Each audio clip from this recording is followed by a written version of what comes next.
Morning students, आखिरी group of education master students का most welcome. देखिए आज हम जो लेके आए आपको वो है हमारे पास में यूनिट नंबर 3 में ऑर्गेनिक केमिस्ट्री के अंदर है जो हमारे पास में एक एल्किल हैलाइड विहाइड्रोजनीकरण के द्वारा जो एल्किन का निर्माण था उसमें एक टॉपिक है हमारे जिसका नाम है शैडजेफ का नियम। क्या है? शैडजेफ का नियम। देखिए एक इम्पोर्टेंट है भैया ना, शैडजेफ नियम को समझाइए। इस तरह से कई बार क्वेश्चन आ जाता है, एल्किल हैलाइड विहाइड्रोजनीकरण से तो नहीं आता, मतलब उस तरह से क्वेश्चन नहीं डिजाइन करता, वो डिजाइन करता है इस प्रकार से कि शैडजेफ के नियम को समझाइए। एल्किन के निर्माण की जो निर्माण की जो शैडजेफ का नियम की विधि है उसको समझाइए, है ना। इस प्रकार से क्वेश्चन है जो आ जाता है। तो देखिए शैडजेफ का नियम है क्या, किस प्रकार से है। उससे पहले मैं थोड़ा सा है जो एल्किल हैलाइड है उसको भी हाइड्रोजनीकरण के बारे में समझा देता हूँ। थोड़ा सा देखेंगे यहाँ पर मान लीजिए ये CH3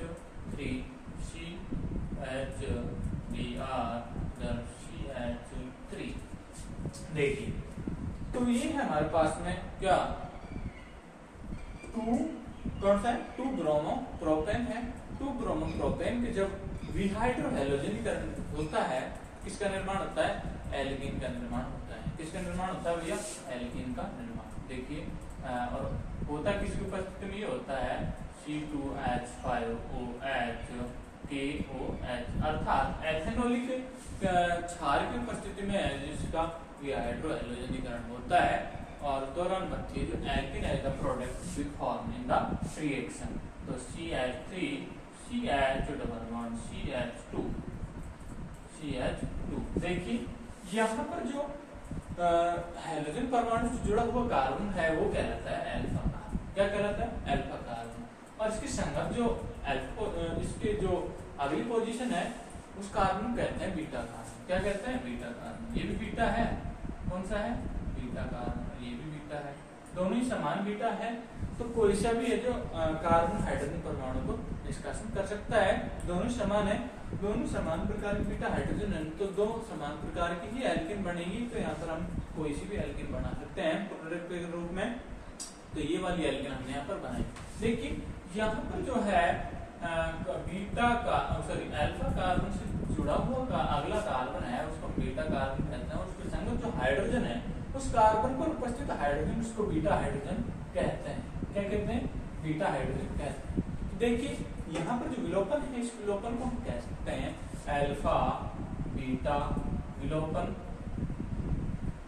अल्फा बीटा विलोपन भी कह सकते हैं या फिर इसका दूसरा नाम एक भी है 1 2, क्योंकि यहाँ पर हाइड्रोजन से जुड़ा है तो इसको हम यहाँ पर 1 2 विलोपन भी कह सकते हैं। ठीक है, 1 2 क्यों कहा? क्योंकि 1 और 2 पोजीशन पर एक दूसरे के रेस्पेक्ट में हम मानेंगे, एक मान लीजिए इसको मान लेते हैं दूसरे इसको मानेंगे। तो 1 पोजीशन से ब्रोमीन दूसरे पोजीशन से अभी हाइड्रोजन परमाणु का यहाँ पर निष्कासन हुआ। तो इस प्रकार जो निष्कासन हुआ, देखिए निष्कासन होता भी कैसे है। देखिए बार थोड़ा सा बता देता हूँ। ये हाइड्रोजन ये तो बन के इलेक्ट्रॉन लेके जाता है, ये बन के इलेक्ट्रॉन छोड़ के जाता है। सबसे पहले जो क्षार है इस हाइड्रोजन को परमाणु को निकालता है और यहाँ पर क्या करता है, बन के इलेक्ट्रॉन छोड़ के चला जाता है, यहाँ पर नेगेटिव आ जाता है, यहाँ पर KOH के रूप में बाहर आ जाता है, H2O के रूप में बाहर निकल जाता है। और यहाँ से जो बाद में नेगेटिव चार्ज फोर्स करता है और इसको Br को बाहर निकाल देता है। Br है जो Br माइनस K प्लस के साथ जुड़ जाता है तो क्या बना देता है? KBr के रूप में बाहर निकल जाता है ना। ये रिएक्शन मैंने पहले भी समझाई थी और फिर से समझा रहा हूँ ना। अब देखिए हम यहाँ पर डील करेंगे वो है हमारे पास में शैडजेफ का नियम। तो एल्किल हैलाइड में किस प्रकार से शैडजेफ का नियम है जो डील होता है। देखिए शैडजेफ का नियम ये तो थी हमारी सम्मित जो एक प्रकार से सम्मित एल्किल हैलाइड का एग्जाम्पल होता है। यदि हमें असम्मित एल्किल हैलाइड में असम्मित एल्किल हैलाइड का मतलब ये है कि यहाँ पर जो बीटा हाइड्रोजन है वो एक से अधिक प्रकार की हो। कितने प्रकार? एक से अधिक प्रकार की हो, कम से कम 2 प्रकार की हो। तो उस पोजीशन में है जो शैडजेफ का नियम की पालना होती है। तो शैडजेफ का नियम है क्या? देखिए शैडजेफ का नियम वह नियम है जिसमें वह बीटा हाइड्रोजन परमाणु का निष्कासन होता है जिसकी संगत अधिक शाखित एल्कीन का निर्माण हो। किसका निर्माण हो? अधिक शाखित। देखिए हमारे पास में एक एग्जांपल है, एग्जांपल लेता मैं 2 हेलो ब्यूटेन का एग्जांपल है CH3 CH इधर CH2 CH3। देखिए यहाँ पर मान लीजिए ब्रोमीन है, तो ये क्या है 1 2 3 4, ये क्या हुआ 2 ब्रोमो ब्यूटेन, 2 ब्रोमो ब्यूटेन। देखिए 2 ब्रोमो ब्यूटेन है, एथेनोलिक KOH की उपस्थिति में इसकी रिएक्शन में करवा रहा हूँ। एथेनोलिक KOH की उपस्थिति में यहाँ पर यदि मैं रिएक्शन करवाऊँ C2H5OH C2H5OH KOH है ना, तो यहाँ पर ये क्षार है। कौन से वाले बीटा हाइड्रोजन परमाणु का डिस्कशन करेंगे। यहाँ पर 2 प्रकार के बीटा हाइड्रोजन परमाणु अवेलेबल हैं इसमें। देखिए एक हमारे पास में ये वाला अल्फा, ये तो क्या है alpha hydrogen, sorry alpha carbon, alpha carbon इसकी संगत वाला है, जो इधर की ओर जाएंगे तो इधर भी बीटा और इधर की ओर जाएंगे तो इधर भी बीटा कार्बन है। ठीक है, दोनों ही ये बीटा वाला ये काम है, कौन सा है काम है ना, इससे आगे होता तो डेल्टा कार्बन कहलाता है ना। अब देखिए यहाँ पर 2 प्रकार के हाइड्रोजन उपस्थित हैं। कितने प्रकार के? 2 प्रकार के हाइड्रोजन इस पर उपस्थित हैं। तो इससे विहाइड्रोहैलोजनीकरण में कौन सी वाली बीटा हाइड्रोजन परमाणु का निष्कासन हो, वो तय करता है प्रोडक्ट का निर्माण। देखिए शैडजेट का नियम कहता है कि वह एल्कीन, कौन सी, वह एल्कीन अधिक अर्थात मुख्य उत्पाद के रूप में बनती है जो अधिक शाखित हो। अधिक शाखित का मतलब मैं अभी बताता हूँ। देखिए मान लीजिए हमारे पास में एक तो ये हाइड्रोजन है और एक मैं ये दर्शा देता हूँ, ये तो है ये है ना, तो 2 हाइड्रोजन हमारे पास में हैं। अब यदि ये हाइड्रोजन ये बंद के इलेक्ट्रॉन छोड़ के जाए तो भैया प्रोडक्ट क्या बनेगा। देखिए प्रोडक्ट बनेगा ये CH3 CH और इधर डबल बॉन्ड आ जाएगा, इधर CH इधर CH3। तो एक तो प्रोडक्ट ये हो सकता है। तो इसमें देखिए इसमें शाखन की बात करें हम, यहाँ पर जो एल्कीन है उसकी ऑलिफिनिक कार्बन है उससे जुड़े जो है एल्किल समूह देखते हैं। देखिए इसमें कितने एल्किल समूह हैं, 1 और 1 2, दोनों तरफ 1 1 है, अर्थात 2 एल्किल समूह है। इस पर तो 2 शाखन है। अब देखिए दूसरी पोजीशन देखते हैं हम, मान लीजिए ये वाला बंद इलेक्ट्रॉन छोड़ के जाए इसके साथ, तो प्रोडक्ट क्या होगा, इसके और इसके मध्य डबल बॉन्ड आएगा, तो प्रोडक्ट हमारा दूसरा ये होगा CH2 double bond CH single bond CH2 इधर CH3, तो दूसरा प्रोडक्ट हमारा ये होता है। अब देखेंगे यहाँ पर हम इसमें ऑलिफिनिक कार्बन पर देखते हैं कितना एल्किल समूह उपस्थित है। देखिए इसमें इस पर तो कोई भी एल्किल समूह नहीं है और इस पर है एक एल्किल समूह है। कौन सा है, एक एल्किल समूह है ना।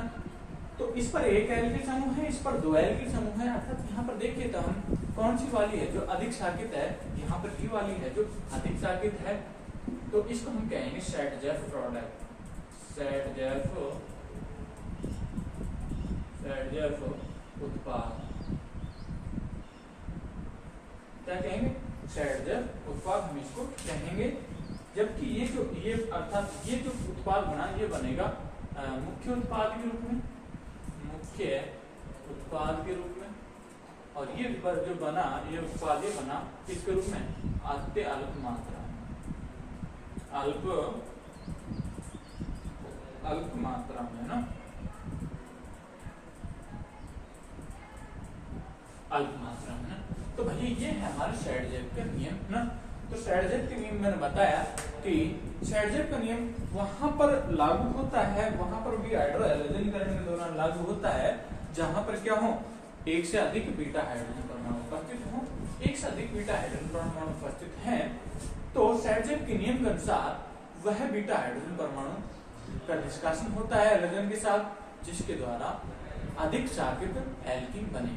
कौन सी एल्कीन बने, अधिक शाखित एल्कीन बने। देखिए यहाँ पर मैंने पूरा एक्सप्लेन कर दिया है। इसमें तो यहाँ पर एक एल्कीन समूह है, यहाँ पर देखेंगे हम जो एल्कीन है उसके ऑलिफिनिक कार्बन पर देखते हैं कितने एल्कीन समूह हैं, जिसमें जितने अधिक एल्कीन समूह होंगे वह उसको उतना ही अधिक शाखन माना जाता है। देखिए यहाँ पर एक 2 कार्बन है, इस पर एक एल्किल समूह ये और दूसरा एल्किल समूह ये ना।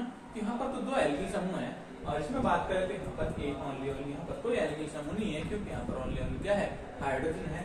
जबकि इस कार्बन पर दो एल्किल समूह सॉरी एक एल्किल समूह है, एक एल्किल समूह तो यहाँ पर एक शाखन है जबकि यहाँ पर दो शाखन है।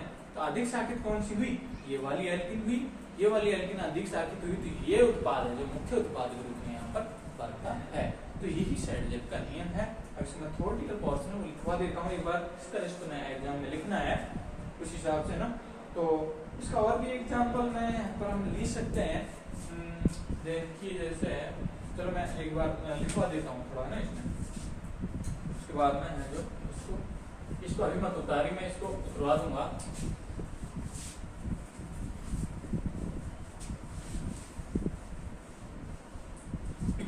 देखिए इसमें हम लिखेंगे,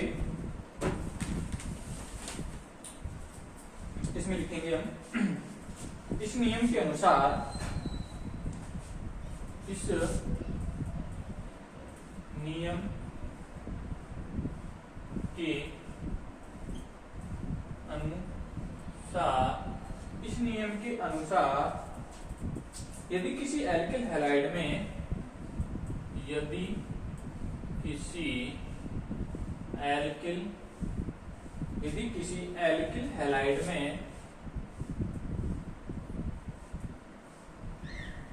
यदि किसी एल्किल हैलाइड में दो प्रकार के बीटा हाइड्रोजन परमाणु, दो प्रकार के बीटा हाइड्रोजन परमाणु हो तो दो प्रकार के बीटा हाइड्रोजन परमाणु हो तो दो प्रकार के बीटा हाइड्रोजन परमाणु हो तो उस बीटा हाइड्रोजन परमाणु का निष्कासन, उस बीटा हाइड्रोजन परमाणु का निष्कासन सुगमता से होता है, सुगमता से होता है, उस बीटा हाइड्रोजन परमाणु का निष्कासन सुगमता से होता है, जिसके फलस्वरूप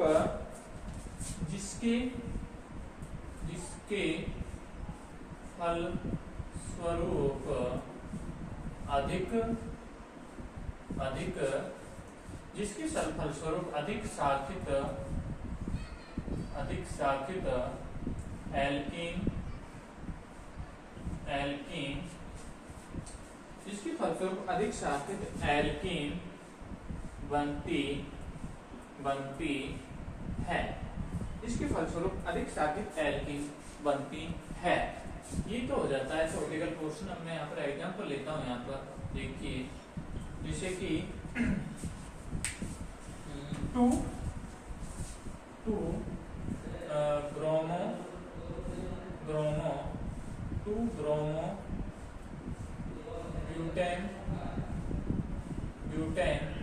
ब्रोमो ब्यूटेन के विहाइड्रोहैलोजनीकरण, 2-ब्रोमोब्यूटेन के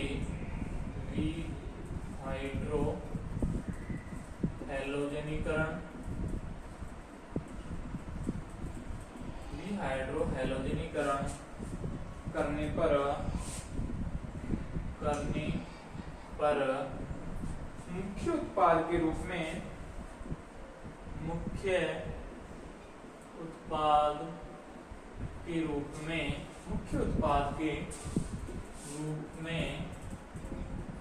टू ब्यूटीन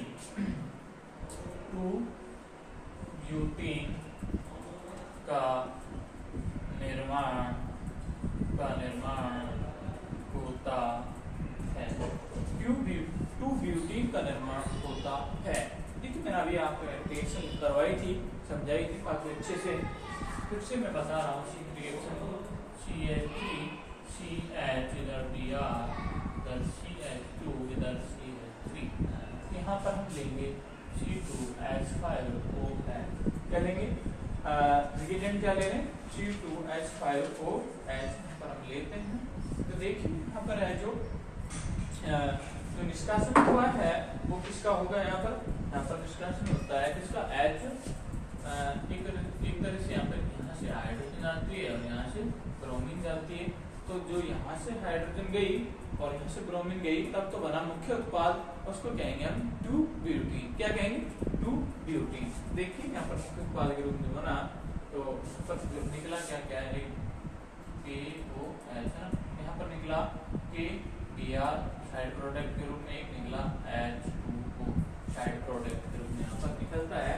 इस पर उत्पाद बना उसको लिखेंगे CH3 CH double bond CH2 sorry CH इधर CH3 है ना, इसको तो कहेंगे हम 2-ब्यूटीन। क्या कहेंगे, 2-ब्यूटीन।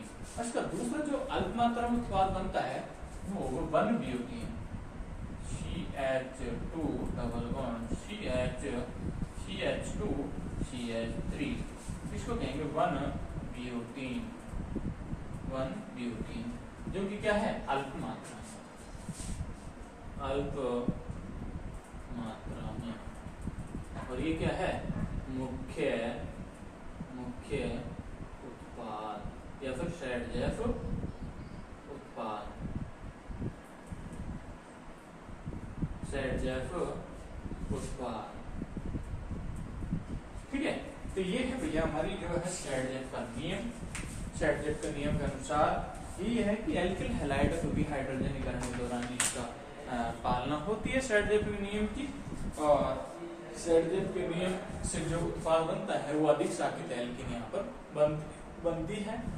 और आगे जो अगला टॉपिक है हमारा वो होगा यहाँ पर एलिमिनेशन की जो विधि है, दो प्रकार की होती है, E1 और E2 क्रियाविधि के द्वारा जो अल्फा हाइड्रोजन परमाणु का अल्फा बीटा जो हाइड्रो हैलोजनीकरण की क्रियाविधि है उसको हम करेंगे।